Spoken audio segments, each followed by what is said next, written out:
இயேசு கிறிஸ்துவின் இனிய நாமத்தில் வாழ்த்துக்கள். நாளிலும் என்னாகமும் 17வது அதிகாரத்தை நாம் கற்றுக்கொள்வோம். உயிருள்ள ஊழியங்கள் என்கிற தலைப்பின் கீழாக இந்த செய்தியை நாம் பார்க்க முடியும். இதற்கு முந்தின அதிகாரத்தில் அங்கே ஒரு பெரிய புரட்சி, அழைக்கப்பட்ட இஸ்ரவேலர்கள் எல்லாரும் பரிசுத்தர்கள் தான், எல்லாரும் ஆசாரிய ஊழியம் செய்ய முடியும் என்கிற அந்த தலைமைக்கு விரோதமாக எழும்பின கலகத்துக்கு அங்கே ஆண்டவர் முடிவு கட்டும் வண்ணமாக இந்த அதிகாரத்தினுடைய தொடர்ச்சி அமைகிறதை பார்க்கிறோம். ஆரோனுடைய குடும்பத்துக்கே ஆசாரிய உரிமை கொடுக்கப்பட்டது என்பதை வலியுறுத்தும்படியாக இஸ்ரவேலின் ஒவ்வொரு கோத்திரத்தாலும் ஒவ்வொரு கோலை ஆசரிப்பு கூடாரத்தில் இரவு முழுவதும் இருக்கும்படி அங்கே வைத்துவிட்டு செல்லுமாறு தேவன் அங்கே கட்டளையிட்டார். லேவியின் கோலில் ஆரோனின் பெயர் எழுதப்பட்டிருந்தது. எந்த கோல் துளிர்க்கிறதோ அந்த கோலே ஆசாரிய உரிமை பெற்ற கோத்திரம் என்று சொல்லி இங்கே ஆண்டவர் கட்டளையிட்டார். காலையில் கோள்கள் சோதிக்கப்பட்ட போது ஆரோனின் கோல் துளிர்த்து விட்டு பூ பூத்து வாதுமை பழங்களை உடையதாக இருந்தது. உயிர்த்தெழுந்த கிறிஸ்து தேவனால் தெரிந்து கொள்ளப்பட்ட ஆசாரியர் என்பதற்கு ஒரு நிழல் உருவமான காட்சியாக இங்கே ஆரோனுடைய கோல் துளிர்த்து பூ பூத்து வாதுமை பழங்களை தந்ததை இது காண்பிக்கிறது. அதாவது வசந்த காலத்தில் முதலாக வாதுமை தான் பூ பூக்கும். அப்படி வாதுமை பூ பூத்தது போல கிறிஸ்துவும் அங்கே இந்த நிழல் உருவமாக காண்பிக்கப்பட்ட காட்சிக்கு அங்கே நிஜ உருவமாக வந்த கிறிஸ்துவும் முதல் பலனானார் என்பதை அருமையாக பவுல் அப்போஸ்தலன் 1 கொரிந்தியர் 15வது அதிகாரம் 20ஆம் வசனத்திலும் 23வது வசனத்திலும் எடுத்துரைக்கிறார். கிறிஸ்துவோ மரித்தோரிலிருந்து நித்திரை அடைந்தவர்களில் முதல் பலனானார். அவர்தான் முதலாக அவர் மரித்தோரிலிருந்து எழுந்தருளினவர். அவன் தன் வரிசையிலே உயிர்ப்பிக்கப்படுவான். 23வது வசனத்தில் முதல் பலனானவர் கிறிஸ்து, பின்பு அவர் வருகையில் அவருடையவர்கள் உயிர்ப்பிக்கப்படுவார்கள். அதாவது இயேசு கிறிஸ்துவினுடைய கல்லறை இன்றைக்கும் திறந்த ஒரு கல்லறையாக உலகத்தில் இருக்குது. அவன் தன் வரிசையிலே, அதாவது அவருடைய இரகசிய வருகையில் அங்கே உயிரோடு இருக்கக்கூடிய நாம் மறுரூபமாக்கப்படுவோம். கிறிஸ்துவுக்குள்ளே மரித்தவர்கள் முதலாவது எழுந்திருப்பார்கள் என்கிற காரியத்தை எல்லாம் பார்க்கிறோம். இங்கே உயிரற்று கிடந்த கோலானது அங்கே 11 மற்ற கோள்கள் உயிரற்றே கிடக்குது. ஆனால் இந்த காய்ந்த கோல் மாத்திரம் ஒரு ராத்திரியில் பூ பூத்து காய்த்து வாதுமை பழங்களை தந்ததை நாம் பார்க்கிறோம். பரிசுத்த ஸ்தலத்தில் இருந்த அந்த பொன் குத்து விளக்கில் மொக்கும் பூவும் பூத்த வண்ணம் பொன்னால் அலங்கரிக்கப்பட்ட தண்டுகளை கொண்டதாக இருந்ததே. யாத்திராகமம் 25, 34, 33, 34 பார்த்தோமே. அந்த விளக்கு தண்டை ஒவ்வொரு நாளும் பராமரிப்பது ஆசாரியனுடைய வேலையாக இருந்தது. அதற்கு நிழல் உருவமாக இது அப்படியே ஆரோனுடைய கோல் அமைப்பிலும் பூ பூத்ததிலும் விளக்கு தண்டுக்கு ஒத்திருந்ததை இங்கே பார்க்கிறோம். இது ஆரோனுடைய வீட்டார் ஆசாரியராக பணிபுரிவதற்கென்று தெரிந்தெடுக்கப்பட்டவர்கள் என்பதை சுட்டி காட்டக்கூடியதாக இது அர்த்தமுடையதாக இருக்கிறது. இப்போ 10லிருந்து 13வது வசனம் வரையிலும் அது முதல் ஆரோனுடைய கோல் கலகக்காரர்களுக்கு அடையாளமாய் உடன்படிக்கை பெட்டியிலேயே ஆண்டவர் வைத்து விடும்படியாய் கட்டளை கொடுத்தார். அதன் பிறகு மக்கள் பெரிய அச்சத்தினால் பிடிக்கப்பட்டவர்களாக ஆசரிப்பு கூடாரம் இருக்கும் பக்கமே அவர்கள் செல்லுகிறதற்கு அவர்கள் பயப்படக்கூடியவர்களாக இருந்தார்கள். இங்கே கர்த்தரின் வாசஸ்தலத்தின் கிட்டே வருகிற எவனும் சாகிறான், நாங்கள் எல்லாரும் செத்துதான் தீருமோ என்று சொல்லி அவ்வளவு வேதனையோடு கூட சொல்லுகிற அளவிற்கு அவர்களை ஒரு பெரிய அச்சம் பிடித்து விட்டது. இந்த 13வது வசனத்தினுடைய தொடர்ச்சியை 18வது அதிகாரத்தில் நாம் தொடர்ந்து கற்றுக்கொள்வோம். இந்த 17வது அதிகாரத்தில் நாம் கற்றுக்கொள்ள வேண்டிய காரியங்கள் என்ன? ஆரோனுக்கு எதிரான மக்களின் புரட்சி ஒரு அர்த்தமற்றதாகவும் அழிவுக்கு வழி நடத்தியதாகவும் இருந்ததை பார்த்தோம். ஏனெனில் ஆரோனை அந்த சுமையான அந்த கனமான ஊழியத்திற்கு அழைத்தவர் தேவன் என்பதை எபிரேயர் தன்னுடைய நிருபத்தில் 5வது அதிகாரம் 4வது வசனத்தில் அவர் எடுத்து எழுதுகிறதை நாம் பார்க்கிறோம். மேலும் ஆரோனைப் போல தேவனால் அழைக்கப்பட்டால் ஒழிய ஒருவனும் இந்த கனமான ஊழியத்துக்கு தானாய் ஏற்படுகிறதில்லை என்று சொல்லி உலகத்திலேயே உன்னதமான பணி, ஆண்டவருக்கென்று பணி செய்கிற பணி என்பதை இந்த பகுதிகள் நமக்கு காண்பிக்கின்றன. தேவனின் உன்னத அழைப்பை உலர்ந்த ஒரு வாதுமை அந்த கொப்பு ஒரு நாளில் துளிர்த்து பூ பூத்து வாதுமை பழங்களை கொடுத்து அது நிரூபித்து விட்டது.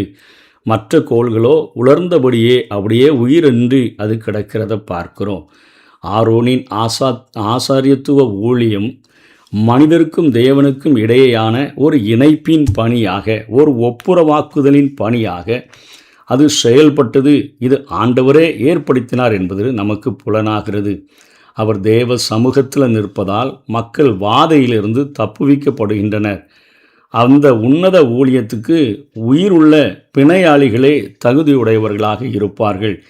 இன்றைக்கும் நமக்கு பிதாவினுடைய வலது பாரிசத்தில் மரித்தும் உயிரோடு எழுந்த மகா பிரதான ஆசாரியர் ஒருவர் இருக்கிறார்.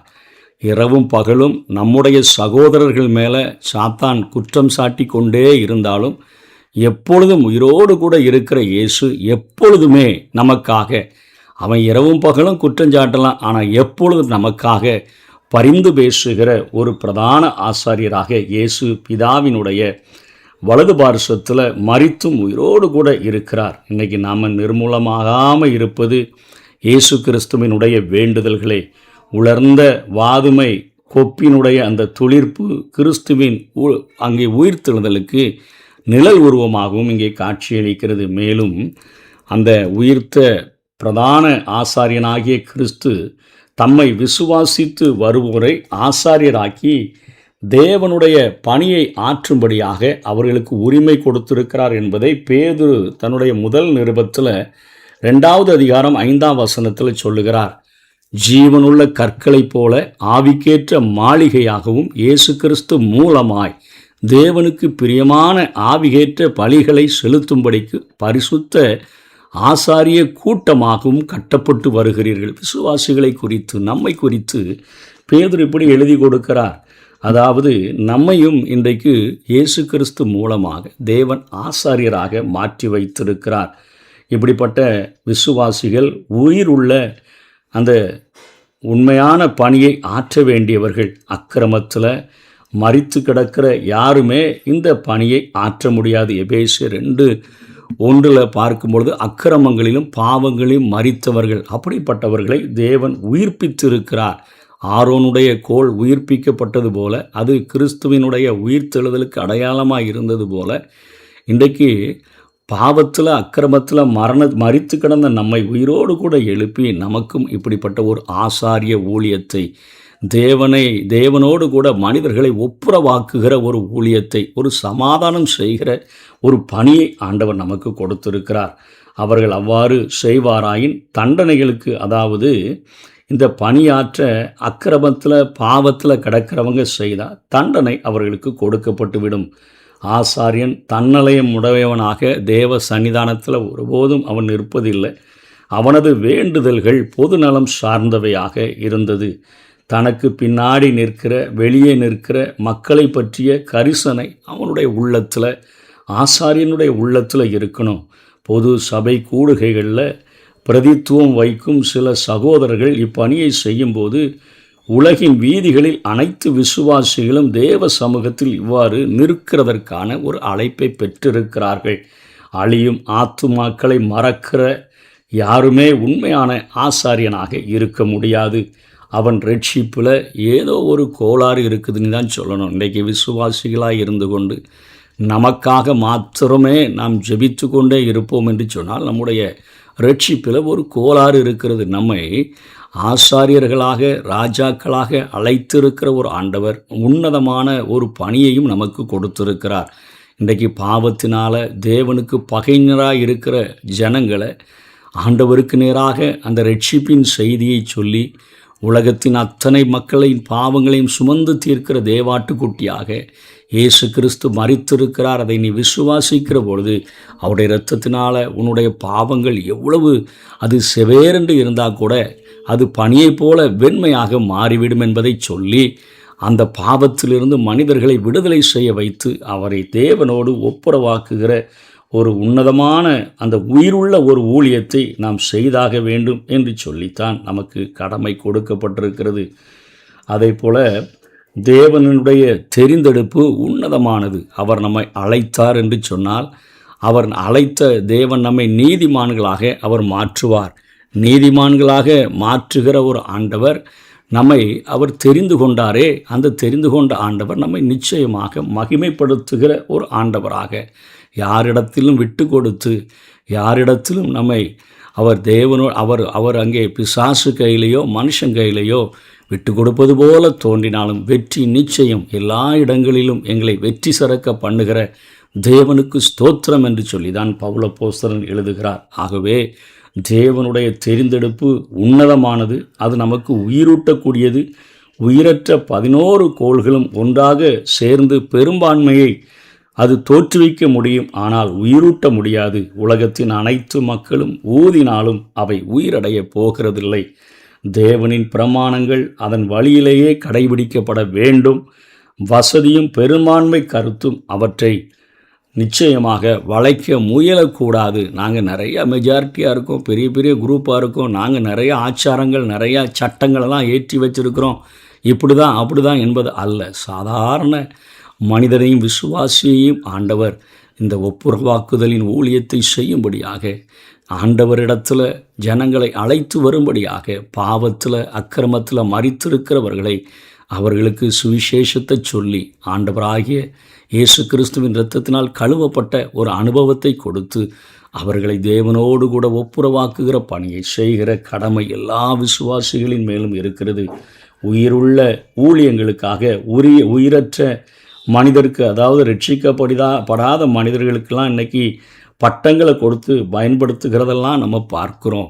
இன்றைக்கி ரட்சிக்கப்படாதவர்களுக்கு உலகத்தால் ஏற்படுத்தப்பட்ட அநேக பட்டங்கள் கொடுக்கப்பட்டு அவர்கள் பெரும்பான்மையாயிருக்கிறார்கள் என்று சொல்லி ஜனங்கள் கொண்டாடுகிறார்கள். தேவனுடைய கரத்தினால் உயர்த்தப்பட்டு தேவனுடைய அழைப்பை பெற்று தேவனால் நீதிமானாக்கப்பட்டு தேவனால் தெரிந்து கொள்ளப்பட்டவர்களே நிச்சயமாக கர்த்தருடைய கனமான ஊழியத்தை செய்கிற பொழுது ஆண்டவர் கனப்படுத்தக்கூடியவராக இருக்கிறார்.